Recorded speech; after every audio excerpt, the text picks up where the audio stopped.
Bien-aimés dans le Seigneur, Shalom. Nous sommes le mardi 13 octobre 2020 et ce jour, nous allons méditer dans le livre de Paul, la lettre de Paul aux Corinthiens, 2 Corinthiens, chapitre 5, juste le verset 7. 2 Corinthiens, chapitre 5, verset 7. Voici ce que déclarent les Écritures. Car nous marchons par la foi et non par la vue. Car nous marchons par la foi et non par la vue. La foi et non la vue. Tel est le thème de notre méditation de ce jour. Bien-aimés, pour marcher sur la terre et atteindre sa destination, il faut une bonne vision, une bonne visibilité. La vue est un facteur important de direction et même dans la vie. Cependant, dans la vie chrétienne, la vue peut devenir même un obstacle et même un danger. Plusieurs péchés naissent de la vue. Un cœur peut être brisé, troublé, découragé par la vue d'un événement ou d'une personne, d'une réalité. Quand nous lisons dans la Bible, bien aimé, les disciples, Moïse a envoyé 12 espions pour voir le terrain ou le territoire qui leur avait été donné par l'Éternel. Et des 12, 10 sont venus décourager le peuple. Seulement 2, Josué et Caleb, ont encouragé le peuple. Et bien, pourquoi les 10 ont découragé le peuple? Parce qu'ils ont vu. Ils ont vu de bonnes choses. Ils disent, assurément, c'est une bonne terre où coule le lait et le miel. Mais ils disent, mais nous avons vu des fils d'Anak. Nous avons vu des géants. Et nous étions à leurs yeux comme à nos yeux comme des sauterelles. Donc, la vue a fait que les 10 puissent décourager le peuple, mais les 2, Josué et Caleb, eux, ils ne se sont pas fiés à ce qu'ils avaient vu, mais ils se sont fiés à ce que l'Éternel avait dit, et c'était là la foi. La vie chrétienne, bien-aimée, ou la marche chrétienne, ne s'appuie pas sur la vue, mais sur la foi. Dans ce texte de Paul que nous avons lu, mais quand nous commençons au verset 1er, du verset 1er au verset 3, il est dit, « Nous savons en effet que si cette tente où nous habitons sur la terre est détruite, nous avons dans le ciel un édifice qui est l'ouvrage de Dieu, une demeure éternelle qui n'a pas été faite de main d'homme. Aussi nous gémissons dans cette tente, désirant revêtir notre domicile céleste, si du moins nous sommes trouvés vêtus et non pas nus. » 2 Corinthiens 5, 1 à 3. Donc voilà l'aspiration chrétienne. Bien aimé, la vie chrétienne, et la Bible dit que en fait, nous voulons revêtir, c'est Paul qui le dit, revêtir le domicile céleste. C'est l'aspiration chrétienne. Et le sens de toute la vie du chrétien, c'est de revêtir un jour le domicile céleste, parce que nous sommes en passage, en pèlerinage. Ceci implique donc toute une série de dispositions pour être, comme il est dit au verset 3, pour être vêtu et non nu. Tout le parcours du chrétien, bien-aimé, est donc balisé par la foi et non par la vue. Nous allons juste voir 4 éléments de la vie chrétienne pour nous montrer que la vie chrétienne, c'est une vie de marche par la foi et non par la vue. Nous commençons, le premier élément, c'est le salut, la vie éternelle. Qui voit la vie éternelle? Qui a déjà vu la vie éternelle? Non, personne ne voit le salut ou la vie éternelle. Et la Bible dit, celui qui a le Fils a la vie. Comment savoir que nous avons le Fils? C'est par la foi. C'est par la foi. Parce qu'il est dit dans Romains chapitre 10, verset 10, que en fait c'est en croyant du cœur et en confessant de la bouche qu'on est sauvé. Donc c'est par la foi. Éphésiens chapitre 2, verset 8 dit, c'est par la grâce, en fait c'est pas par la foi mais par la grâce, c'est par la grâce que vous êtes sauvés par le moyen de la foi. Et cela ne vient pas de vous, c'est le don de Dieu. Si je dis aujourd'hui que je suis sauvé, c'est par la foi. Parce que rien n'a changé en moi. Quand j'ai reçu le Seigneur, mon frère, quand tu as reçu le Seigneur, ma soeur, quand tu as reçu le Seigneur, il n'y a rien qui a changé physiquement dans ta vie. Mais par la foi, je sais que Christ est en moi. Quand nous disons, selon Galates 2:20, ce n'est plus moi qui vis, c'est Christ qui vit en moi. En fait, c'est la foi. Et donc, le salut, la vie éternelle, nous l'avons obtenu, nous l'avons par le moyen de la foi. Et c'est la grâce de Dieu, mais nous saisissons cela par le moyen de la foi. Deuxième élément dans la vie chrétienne, c'est la prière et la méditation de la parole.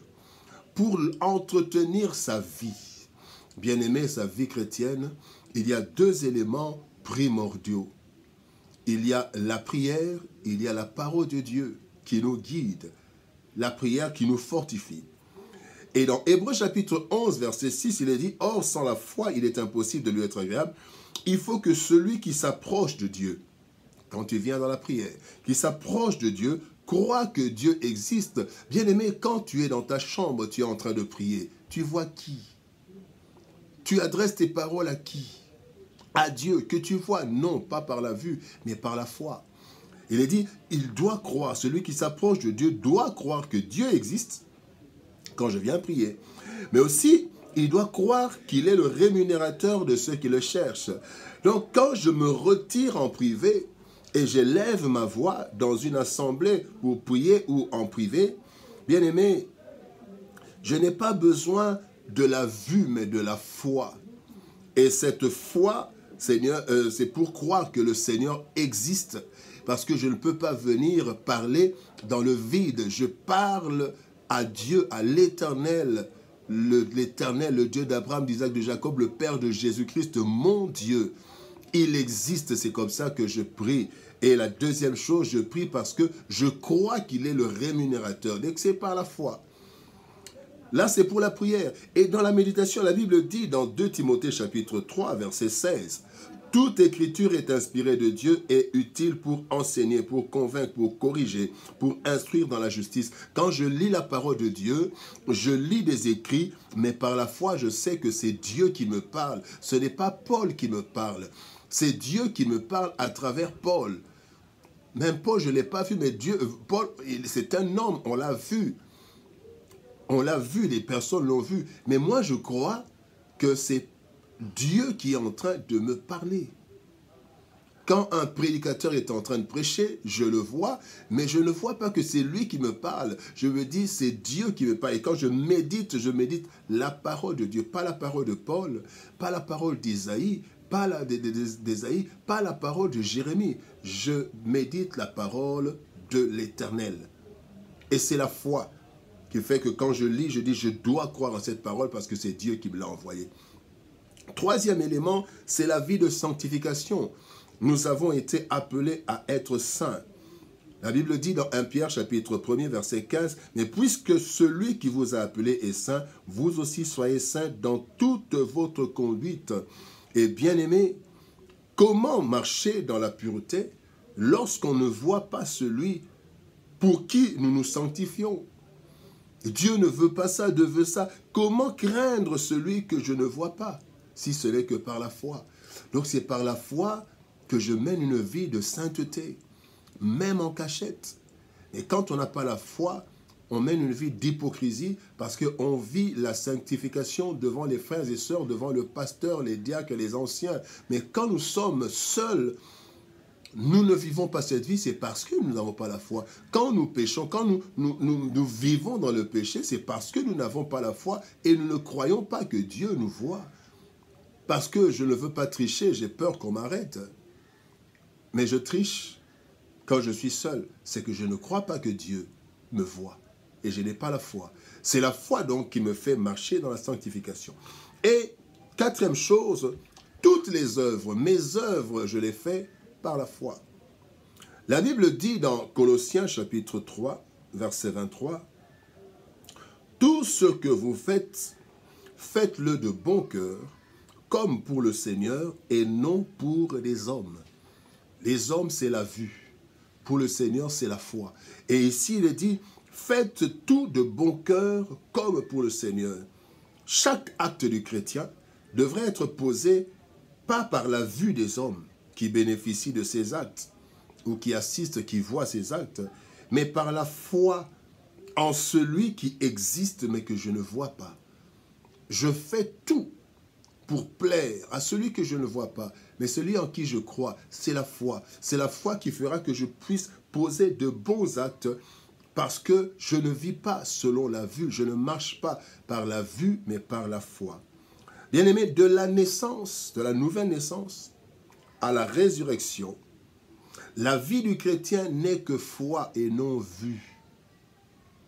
Même quand je pose des actes physiques, des actes matériels, mais le soubassement de tous ces actes, c'est ma foi en Dieu. Voilà un chrétien, un bon chrétien.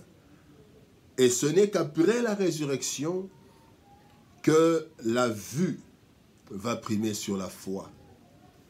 Là, il ne sera plus question de la foi, mais la vue. 1 Jean chapitre 3, verset 2 nous dit, « Bien-aimés, nous sommes maintenant enfants de Dieu, et ce que nous serons n'a pas encore été manifesté.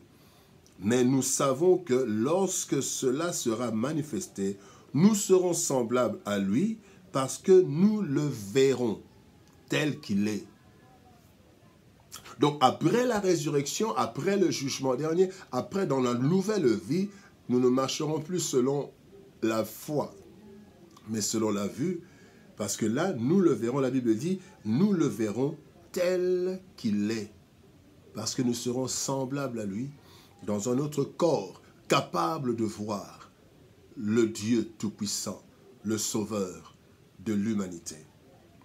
Bien-aimé, la foi et non la vue.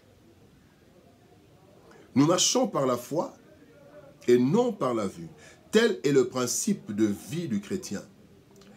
Bien que dans la chair et utilisant les yeux physiques, l'essentiel de la vie chrétienne, de la nouvelle naissance à la résurrection, se saisit, se vit par la foi.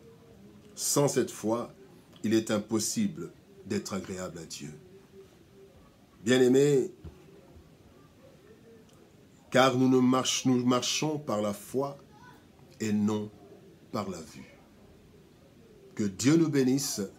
Shalom, au revoir et à demain.